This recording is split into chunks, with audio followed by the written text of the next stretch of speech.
இன்னைக்கு பங்குனி உத்திரம். இந்த நல்ல நாளில் நான் என்னெல்லாம் செஞ்சேன் அப்படிங்கிறது தான் இந்த வீடியோவில் பார்க்க போகிறோம். 2 நாளைக்கு முன்னாடியே நமக்கு வந்து பார்த்திங்கன்னா பிரதோஷம் வந்துச்சு இல்லையா? அப்போவே வந்து பார்த்திங்கன்னா நான் வீடு நல்லா டீப் க்ளீன் பண்ணிட்டேன். பூஜை அறையும் ரொம்ப சுத்தபத்தமாக நான் வந்து கோலம்லாம் போட்டு வச்சுட்டேன். அதனால் எனக்கு வேலை வந்து ரொம்ப ரொம்ப ஈஸியாக இருந்தது. இன்றைக்கி வந்து சமையல் வேலை மட்டும்தான். நேற்று வந்து செவ்வாய்க்கிழமை நான் முருக வழிபாடு வெற்றிலை தீபம் வந்து போட்டிருந்தேன் இல்லையா? அந்த பூவெல்லாம் எடுத்துட்டு இன்னைக்கு வந்து புதுசாக பூ போடுறது சமைக்கிறது தான். ஆசாசையாக முருகனுக்கு பார்த்து பார்த்து செய்யணும் அப்படின்னு நினச்சிட்டு இருந்தேன். அதனால தான் 2 நாளாக நிலைவாசலில் கூட சும்மா நார்மல் கோலம் தான் போட்டிருந்தேன். இன்னைக்கு வந்து செம்மண் மஞ்சள்லாம் தடவிட்டு கலர் கோலம் மாதிரி கொடுத்துருந்தேன். எனக்கு ரொம்ப பிடிச்சிருந்துச்சு. ரொம்ப சிம்பிளாக இருந்தாலும் நல்லா இருந்தது. முருகப்பெருமானுக்கு காலையில் எந்திரிச்சோடனே நம்ம விரதம் அப்படிங்கும்போது குளிச்சுட்டு நெத்தி நிறைய விபூதி வச்சுட்டு அவருக்கு வந்து ஒரு விளக்காவது ஏற்றிட்டு தான் அடுத்த வேலையை நம்ம ஸ்டார்ட் பண்ணணும். அது எந்த விரதமாக இருந்தாலும் அந்த கடவுளுக்கு ஒரு தீபம் ஏற்றி வைக்கணும். நான் வந்து பார்த்தீங்கன்னா நேற்று வந்து செவ்வாய்க்கிழமை அபிஷேகம் பண்ணலை. இன்னைக்கு வந்து பார்த்தீங்கன்னா பங்குனி உத்திரத்தன்னைக்கு முருகப்பெருமானுக்கும் தெய்வ யானைக்கும் திருப்பரங்குன்றத்தில் கல்யாணமான நாள் அப்படின்னு சொல்லுவாங்க இல்லையா? அதனால வந்து இன்னைக்கு வந்து அபிஷேகம் பண்ணலாம். மாப்பிள்ளையும் பொண்ணையும் சேர்த்து நல்லா வந்து மஞ்சள் நீராடி அழகாக வந்து அவங்களுக்கு சந்தன காப்பு போடலான்னு சொல்லி காலையில தான் நினைச்சேன். அதே மாதிரி அழகா வந்து பண்ணிட்டேன். இந்த சிலை வந்து பார்த்தீங்கன்னா நான் லோக்கல் ஷாப்பில் இருக்கிற பூஜா ஸ்டோரில் தான் வாங்கினேன். எங்கள் ஊர்லேயே இருக்கிற பூஜா ஸ்டோரில் 300 ரூபாயோ என்னமோ வந்துச்சு. இந்த சிலை வந்து பார்த்தீங்கன்னா போன வருஷம் நான் வந்து பங்குனி உத்திரத்தன்னைக்கு திருக்கல்யாணம் வந்து அப்போ தான் எனக்கு தெரியும் இந்த மாதிரி வந்து தெய்வங்களுக்கு வந்து திருக்கல்யாணம் வந்து பண்ணுறது அப்படிங்கிறது விசேஷம் அப்படின்னு. நம்மக்கிட்ட இது மாதிரி வள்ளி தெய்வானையோட இல்லையே அப்படின்னு சொல்லி நான் யோசிச்சுட்டு இருந்தேன். அப்போ வந்து பார்த்தீங்கன்னா எங்கள் அம்மா வந்து இந்த காசு கொடுத்து வாங்கிக்கோ அப்படின்னு சொல்லி சொன்னாங்க. ஸோ அந்த ஸ்பெஷலான ஒரு முருகர் தான் வள்ளி தெய்வானையோட இருக்காரு. இந்த சிலை நிறைய பேர் நல்லா இருக்குன்னு சொல்லியிருக்கீங்க. அதே மாதிரி பின்னாடி இருக்கிற ராஜ அலங்காரத்தோட இருக்கிற அந்த போட்டோ வந்து பாத்தீங்கன்னா கிரகப்பிரவேசத்தப்ப வந்தது. அவரும் வந்து பாத்தீங்கன்னா ஒரு சகோதரி ரொம்ப நல்லா அழகா இருக்காங்க அப்படின்னு சொன்னீங்க. ஸோ இன்னைக்கு இவங்களை வச்சுதான் நான் வந்து பூஜை பண்ண போறேன். என்கிட்ட எத்தனை முருகன் இருக்காரு அப்படிங்கிறத நான் வந்து உங்களுக்கு காமிக்கிறேன். அதே மாதிரி வேலுக்கு வந்து அபிஷேகம் பண்றது நல்லது. ஏன்னா நம்ம வந்து சூரனை வந்து வதம் செஞ்சுட்டு அதுக்கப்புறம் தான் வந்து பாத்தீங்கன்னா தெய்வானையை வந்து கல்யாணம் பண்ணாரு. அதனால வந்து வேலுக்கும் வந்து பாத்தீங்கன்னா அபிஷேகம் வந்து பண்ணேன். வேலுக்கு வந்து நம்ம மாசத்துக்கு ஒரு தடவை இல்லை வாரத்துக்கு ஒரு தடவையாவது நம்ம கண்டிப்பா வந்து அபிஷேகம் வந்து பண்றது ரொம்பவே நல்லது. அப்படி உங்களால பண்ண முடியாட்டி அட்லீஸ்ட் மாசத்துக்கு ஒரு முறையாவது பண்ணிருங்க. அப்பதான் வந்து அந்த வேலுக்குரிய அந்த சக்தி வந்து அந்த சக்தி நம்ம வீட்டுக்குள்ள இருக்கும். இந்த எந்த ஒரு பொருளா இருந்தாலும் அது பொம்மையா பார்த்தா பொம்மை, அதுக்குள்ள உயிர் இருக்குன்னு நினைச்சா அது உயிர் இருக்கும் கண்டிப்பா. ஸோ நல்லபடியா வந்து பசும்பால்ல வந்து அபிஷேகம் பண்ணி விபூதி அபிஷேகம் பண்ணி சந்தன காப்பு அலங்காரம் பண்ணி முருகருக்கு பிடிச்ச மாதிரி வந்து எல்லாமே வந்து நல்லபடியா பண்ணியாச்சு. இன்னைக்கு ஏப்ரல் 1 அப்படிங்கிறனால எங்கள் பையனை வந்து காலையில் நான் வந்து ஏமாத்திட்டேன். அவன் ஏப்ரல் ஃபுல் பண்ணிட்டேன். அதுக்கப்புறம் வந்து என் வீட்டுக்காரரையும் வந்து ஏப்ரல் ஃபுல் பண்ணுன்னு சொல்லிட்டு ஆசீர்வாதம் வாங்கிட்டு இது என்னங்க சட்டையிலன்னு பார்த்துட்டாரு. ஸோ அதை வந்து சொல்லிட்டு கிண்டல் பண்ணிட்டு இருந்தோம். ஸோ இன்னைக்கு வந்து பார்த்தீங்கன்னா யாரெல்லாம் நீங்கள் ஏப்ரல் ஃபுல் பண்ணீங்க அப்படின்னு சொல்லுங்க. நம்ம கிட்ட இருக்கிற முருகர் பாதாள செம்பு முருகன், அப்புறம் கொடைக்கானல்ல இருக்கிற பூம்பாறையில இருக்கிற குழந்தை வேலப்பர், அப்புறம் கொடைக்கானல்ல இருக்கிற வெற்றி வேலப்பர், இவங்க 2 பேர்த்தையும் நாங்கள் ஒன்னாவே வந்து வீட்டுக்கு வந்து கூட்டிட்டு வந்தோம். கொடைக்கானல் எல்லாம் வந்து பார்த்தீங்கன்னா ஹனிமூன் டூர் தான் போவாங்க. நாங்கள் வந்து பார்த்தீங்கன்னா ஒரு என்ன சொல்றது ஒரு ஆன்மீக சுற்றுலா மாதிரி எல்லா கோவிலுக்கும் போனோம். அன்னைக்கும் பிரதோஷம். அங்கே இருக்க மலையில குளிர்ல வந்து சிவனுக்கு வந்து வழிபாடு செஞ்சதை பார்த்துட்டு வந்தோம். அவ்வளோ குளிர்ல ரொம்ப எனக்கு அது இன்னமும் ரொம்ப சந்தோஷமா இருக்கும் அதை நினைக்கும் போது. அந்த வீடியோ கூட உங்களுக்கு நான் கொடுத்துருப்பேன். போன வருஷத்துக்கு முந்தின வருஷம் தான் நாங்கள் போன கொடைக்கானல் ட்ரிப் வந்து இருக்கோம். அது பார்க்காதவங்க பாருங்க. ஸோ அதனால வந்து பாதாள செம்பு முருகன், வெற்றி வேலப்பர், குழந்தை வேலப்பர், அதுக்கப்புறம் வந்து நம்மளுடைய வள்ளி தெய்வானோட இருக்கிற முருகன், அப்புறம் சிக்கல் சண்முகநாதர், அப்புறம் வந்து கிரகப்பிரவேசத்தப்ப வந்து ராஜ அலங்கார முருகன், இவங்க எல்லாரையும் வச்சு வேல் வந்து வச்சு நல்லபடியா வந்து இன்னைக்கு காலையில வந்து நான் பூஜை பண்ணிட்டேன். இன்னைக்கு வந்து யோகிக்கு வந்து பாத்தீங்கன்னா ஸ்கூல் இருக்கு ஃபுல் டே. அதனால வந்து பாத்தீங்கன்னா லெமன் சாதம் வந்து பண்ணியிருந்தேன். அந்த லெமன் சாதத்தை வந்து நாங்கள் வந்து முன்னாடியே வந்து சாமிக்காகவே செஞ்சுட்டு அதுக்கப்புறம் டிஃபன் கட்டி கொடுத்துக்கலாம்னு சொல்லிட்டு காலையிலேயே வந்து முருகருக்கு வந்து பிரசாதம் வந்து நான் வச்சுட்டேன். இருந்தாலும் நம்ம மதியம் தான் என்னதான் நம்ம வடை பாயசம் செஞ்சாலும் காலையிலேருந்து மதியம் வரைக்கும் பொண்ணு மாப்பிள்ளையை வந்து நம்ம பட்டினி போட முடியாது இல்லையா? ஏதாவது ஒரு டிஃபனாவது கொடுப்பாங்க இல்லையா? உண்மையாலுமே பொண்ணு மாப்பிள்ளை அப்படின்னா நான் வந்து எங்க வீட்டில் இருக்கிற கடவுள் எல்லாத்துக்குமே உயிர் இருக்குன்னு நான் நினைக்கிறேன். அதனால வந்து காலையிலேயே வந்து அவங்கள சுத்தபத்தமா வந்து குளிப்பாட்டி அவங்களுக்கு வந்து அபிஷேகம் ஆராதனை எல்லாம் செஞ்சு நல்லபடியாக வந்து ஒரு பிரசாதம் வச்சுட்டு அதுக்கப்புறம் வந்து என்னுடைய ரொட்டீன் ஒர்க்கை பார்க்க ஆரம்பிச்சிட்டேன். அதாவது யோகியை போய் ஸ்கூல் பஸ் வந்து ஏற்றி விடுறது, அதுக்கப்புறம் வந்து பூக்கள்லாம் போடுறது, அப்புறம் சமையல் வேலைக்கு வந்து எல்லாம் ரெடி பண்ணுறது, இந்த வேலையெல்லாம் பார்த்துட்டு இருந்தேன். அதனால் காலையில் வந்து நான் சாரீ வந்து கட்டலை. இந்த வெயிலில் வந்து பட்டு சாரீ வந்து காலையிலேயே என்னால் கட்டினா எனக்கு வந்து வேலை செய்யவே தோணாது, ரொம்ப இரிட்டேட்டிங்காக இருக்கும். அப்படிங்கிறனால நான் வந்து பார்த்தீங்கன்னா சுடிதார்லேயே தான் எல்லா வேலையும் செஞ்சேன். அதுக்கப்புறம் வந்து மாங்காய் தொக்கு வந்து ஃபஸ்ட்டு நான் வந்து ஆரம்பித்தேன் இன்னைக்கு சமையலில். ஏன்னா எனக்கு மாங்காய் தொக்கு வந்து ரொம்ப பிடிக்கும். அது வந்து பார்த்தீங்கன்னா கல்யாணத்துக்கு அப்புறம் தான் நான் அதிகமாக சாப்பிடவே ஆரம்பித்தேன். அது வந்து நானே செய்யறது எனக்கு ரொம்பவே பிடிச்சிருந்துச்சு. அப்புறம் இந்த திணை மாவு வந்து எப்படி வந்து விளக்க போகிறதுன்னு கேட்டிருந்தீங்க. திணை அரிசியை வந்து நல்லா வறுத்து அதை நல்லா நைஸாக அரைச்சிட்டு அதை வந்து தேன் மட்டுமே ஊற்றி நீங்கள் வந்து பிசைஞ்சா போதும். 1 ஸ்பூன் மட்டும் நெய் விட்டுக்கோங்க. வேற எதுவுமே வெல்லம் எதுவுமே சேர்க்க தேவையில்லை. இதை அப்படியே நம்ம நல்லா பிசைஞ்சு அந்த தேனை மட்டும் விட்டு நீங்கள் பிசைஞ்சிங்கன்னா நல்லா வந்து கெட்டி பதத்துக்கு வந்துடும். மாவிளக்கு போடுற மாதிரி அழகாக வந்து உருண்டை பிடிச்சி நடுவில் வந்து எண்ணெய் விடுறதுக்கு மட்டும் கொஞ்சமாக வந்து ஓட்டை போட்டு நம்ம வந்து தீபம் வந்து ஏற்றலாம். கரெக்டாக வந்து எல்லா சமையலும் முடிச்சுட்டு சாரீலாம் மாற்றிட்டு வந்தேன். கரெக்டாக கோமாதா வந்தாங்க, சவுண்டு கேட்டுச்சு. அப்புறம் வாழைப்பழம் இருந்தது, வாழைப்பழத்தை வந்து வச்சுட்டு அவங்கள வந்து நல்லபடியாக பசியாற்றி அமிச்சாச்சு.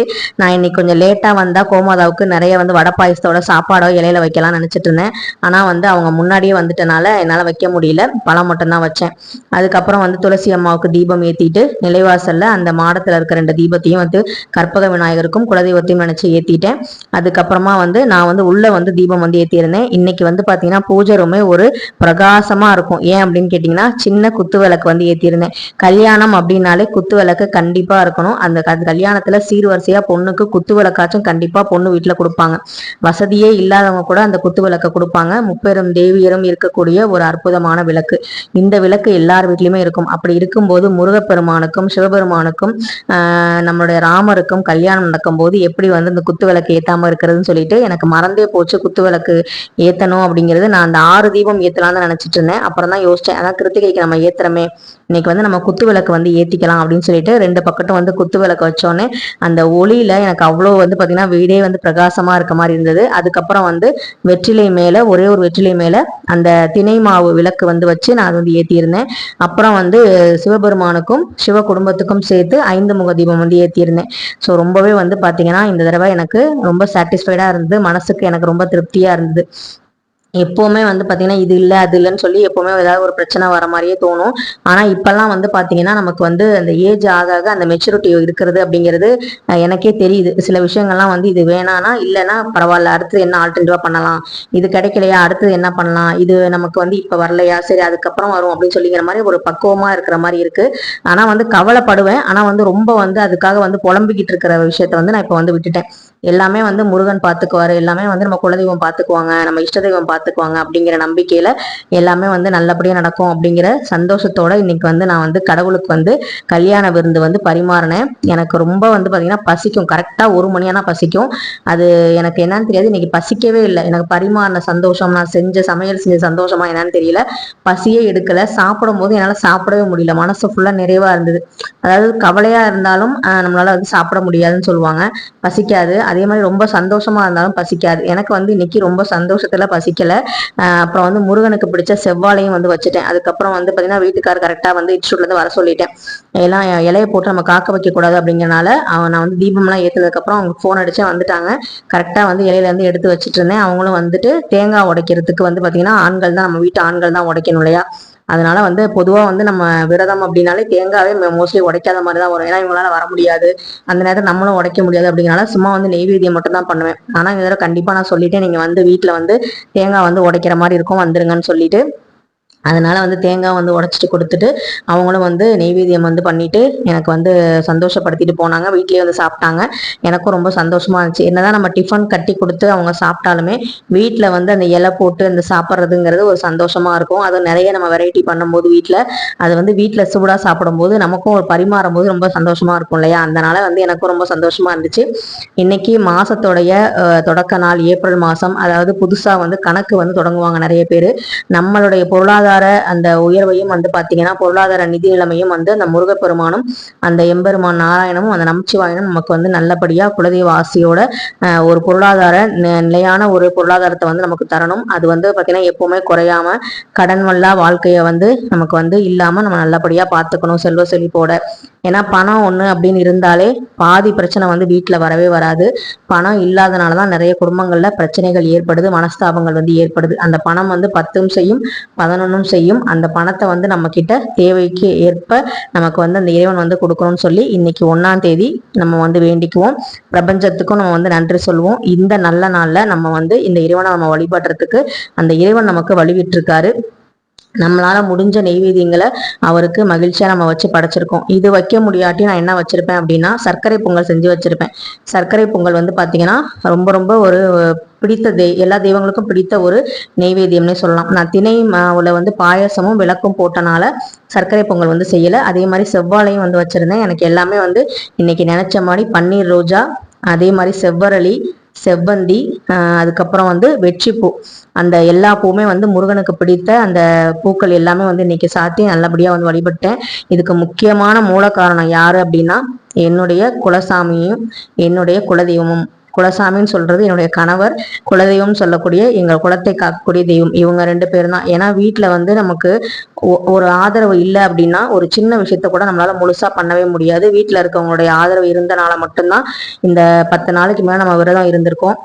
அது வந்து என் பையனும் சேர்ந்து வந்து இருந்திருக்கான். ஏன் இதை வந்து நான் அழுத்தி சொல்கிறேன் அப்படின்னா நிறைய வீட்டில் வந்து சின்ன பிள்ளைங்க தானே சாப்பிட்டு போகிறாங்க, நம்ம மட்டும் விரதம் இருந்துக்கலாம்னு சொல்லுவாங்க. ஆனால் வந்து பார்த்தீங்கன்னா தொட்டில் பழக்கம் சுடுகாடு மட்டும்னு ஒரு பழமொழி சொல்லுவாங்க இல்லையா, அது மாதிரி நம்ம சின்ன வயசுலேருந்தே பழக்கிற பழக்கம் தான் அது பெருசானாலும் வரும். ஏன்னா இப்போ இருக்க பிள்ளைங்க ரொம்ப ஸ்மார்ட்டாக வந்து கேள்வி கேட்பாங்க. நீங்கள் வந்து அப்போவே விட்டுட்டீங்க, அப்போ வந்து கண்டிக்காமல் இப்போ வந்து சொன்னால் எப்படின்னு சொல்லுவாங்க. ஸோ அதெல்லாம் நமக்கு வேணாம். நம்ம சொல்லிக் கொடுக்குற கடமை நம்ம சொல்லி கொடுத்துக்குவோம். ஒரு வீட்டில் வந்து ஒருத்தவங்க ஃபாலோ பண்ணுறாங்க அப்படின்னா அது எல்லாருமே அதை வந்து ஒத்துழைப்போட பண்ணால் மட்டும்தான் அந்த பூஜை வந்து பார்த்தீங்கன்னா கம்ப்ளீட் ஆகும். ஸோ வந்து நமக்கு ஏற்ற மாதிரி கொஞ்சம் மேலையும் கீழையும் அட்ஜஸ்ட் பண்ணிக்கிட்டு நம்ம வந்து பண்ணோம் அப்படின்னா அது வந்து சரியா இருக்காது அப்படிங்கிறது என்னுடைய கருத்து. இது என்னுடைய தனிப்பட்ட கருத்து மட்டுமே. ஸோ அதனால வந்து பார்த்தீங்கன்னா யோகிக்கு வந்து இன்னைக்கு ஒரே ஜாலி. நேற்றே வந்து கையை விட்டு எண்ணிக்கிட்டு இருந்தாரு, பங்குனி உத்திரம் முடிஞ்சிருச்சு, இனிமேல் நம்ம வந்து சாப்பிடலாம் அப்படின்னு சொல்லிட்டு இருந்தான். ஸோ முருகப்பெருமான் நல்லபடியாக வேண்டிக்கப்பா அப்படின்னு சொன்னேன். எல்லாமே நல்லபடியாக நடக்கும்னு சொல்லி வேண்டிக்கோன்னு சொன்னேன். சரிம்மான்னு சொல்லியிருக்கான். அப்புறம் வந்து காக்காக்கெல்லாம் சாதம் வச்சுட்டு நல்லபடியாக வந்து நாங்களும் சாப்பிட்டோம். விரதத்தை வந்து கம்ப்ளீட்டாக வந்து முடிச்சாச்சு. உங்கள் வீட்டில் இன்னைக்கு எப்படி விரதம் வந்து நீங்கள் வழிபாடு செஞ்சீங்க, முருகப்பெருமானை எப்படி நீங்கள் சந்தோஷப்படுத்துனீங்க அப்படின்னு சொல்லி இந்த வீடியோக்கு கீழே கமெண்ட்டை சொல்லுங்கள். இந்த வீடியோ பிடிச்சிருந்தா லைக் பண்ணுங்கள், ஷேர் பண்ணுங்கள், மறக்காமல் சப்ஸ்கிரைப் பண்ணுங்கள், கூடவே ஹைப் பட்டனையும் கிளிக் பண்ணிக்கோங்க. நன்றி, வணக்கம்.